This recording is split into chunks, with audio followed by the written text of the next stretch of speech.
I think it was two things. I'd always assumed it was the cold. You hear stories of kids particularly falling through ice in Scandinavia, in North America, places like that. You hear tales of young children falling through ice and surviving for long periods of time with nothing to breathe. What I've learned since, though, is that as perfusionists do during open heart surgery, they'll cool the blood, they'll cool the body very rapidly to sort of put it into stasis and hibernation almost. But if that had been the case with me, to go to that level of hypothermia, there's no way I would have been resuscitated that quickly. It's a slow process to bring a human being back to consciousness when their body's that cold. It wouldn't happen with a breath like it was with me.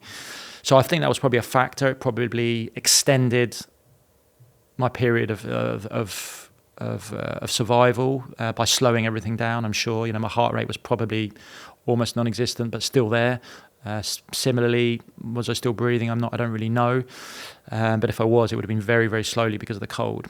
But I think, what really saved me was the gas that I was breathing. So that's why I bored you with that a little bit of that at the beginning. But it's, those levels of oxygen that we're talking about. So I was breathing 6% oxygen that night. I had 10% oxygen in the emergency tanks on my back, which is almost 5 times as much oxygen as you and I are breathing now. And that would have saturated my tissues, I think, with oxygen.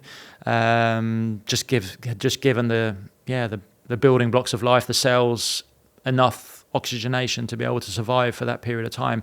I probably had a lung full of oxygen as well, or high PPO2, we call it high partial pressure oxygen, with the last breath. But that would have been full of carbon dioxide, because when you run out of gas, your helmet will fill with CO2, and I would have been breathing that back down. That in itself might have been protective. I understand that would have kind of poisoned my blood, that CO2, and hypercapnic poisoning apparently is neurologically protective. So that, again, might explain how my brain was protected, if you like.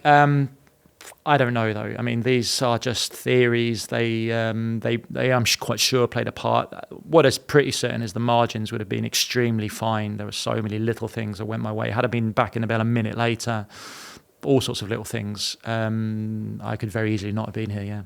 If you're wondering where this clip came from, check out our YouTube channel, People Are Deep.